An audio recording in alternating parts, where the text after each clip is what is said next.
My Glock 19 Gen 4 is headed back to the factory in Smyrna, Georgia today. I fired a number of rounds through this pistol, and I've been very happy with the gun's accuracy and its reliability. I have had no failures to fire, no stoppages of any kind in this pistol. It has performed flawlessly. Glock might want to say it performed perfectly. But there's been one issue that has plagued me since the first round was fired through this pistol by me. And that is the fact that this gun consistently launches the brass, the spent casings, back straight into my face or any other shooter's face. It does this almost every time when I use this Federal 115 grain full metal jacket ammo. Almost every casing will come back and either strike the shooter's face or fall and strike their chest or neck. And that can be particularly uncomfortable if one of those casings goes down your shirt. This Ultramax remanufactured ammunition, which has 125 grain full metal jacket, does better, but it still ejects back towards the shooter. Not as regularly, but still, I'd say 50 to 60% of the time.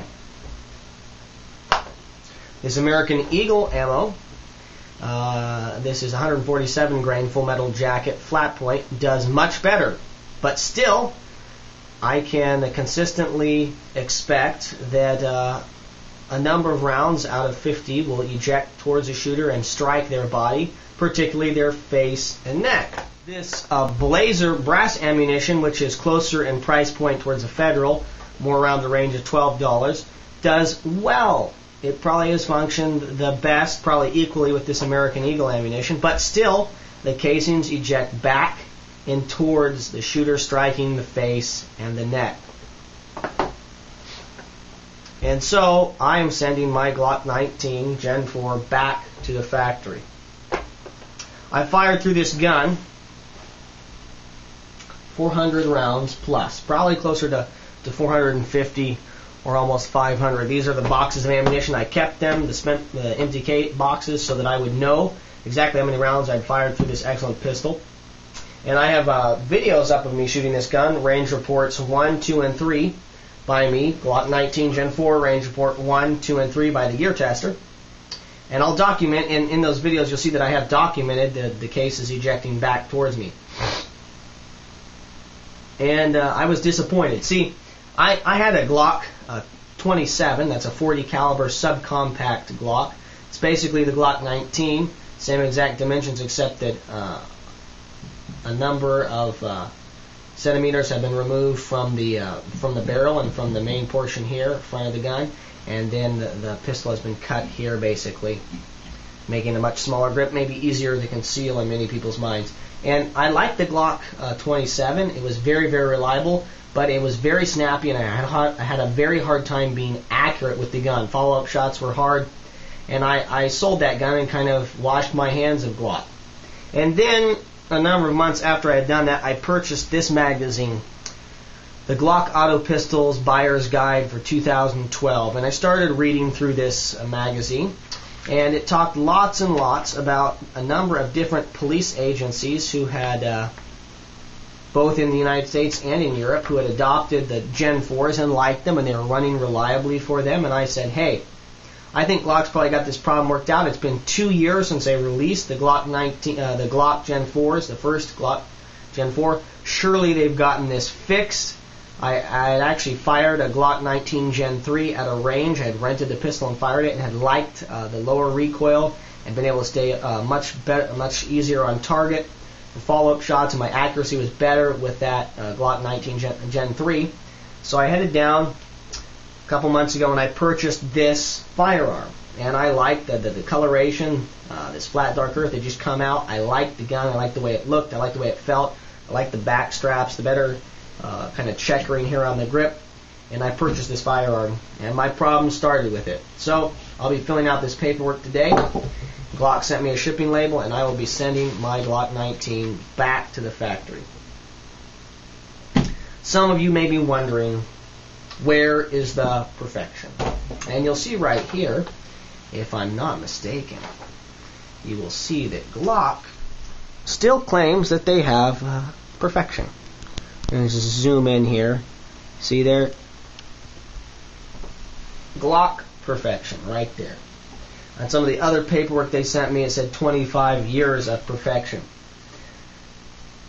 I purchased a Glock because I think of quality, I think of reliability when I think of a Glock. And my Glock 19 has not been reliable, has not been easy to shoot because I continue to get pegged in the face.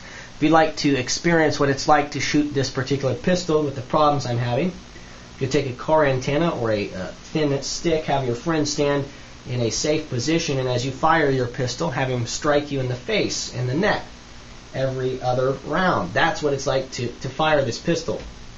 And so I personally feel that if Glock is going to continue to produce materials like this that don't even mention that there have been any problems, no problems are mentioned at all in this magazine, and that they continue to let guns, and you know, maybe mine is just a random occurrence. Every factory will have guns that just for whatever reason don't function properly. But 2 years after Glock has released these Gen 4 pistols, they still have problems with the way the rounds are ejecting the spent brass and things. And so to me, to continue to market your gun as perfect or use the term perfection right on your logo is kind of rude and kind of is taking advantage of past performance. The Glock 19 Gen 4s are really completely new guns internally. They are very similar, but they're a new system in relation to the Gen 3s, Gen 2s, or the original Glocks. I will say this, though. Consistently, as I have called Glock and talked with them and dealt with them, I've called them 4 individual times. 3 of those times I was able to get through. The 4th time, their factory and their call center was not open. It had closed for the day. But in each of those 3 times where I actually talked to people, I did not talk to people that were just on some kind of a call center. These were individuals that were working in somewhere in Georgia at the Glock factory. I could hear machinery being used. I could hear people talking in the background. I guess they could be playing tapes like that at some kind of a call center, but I don't think so. These were people who were shooters, people who were interested in helping me.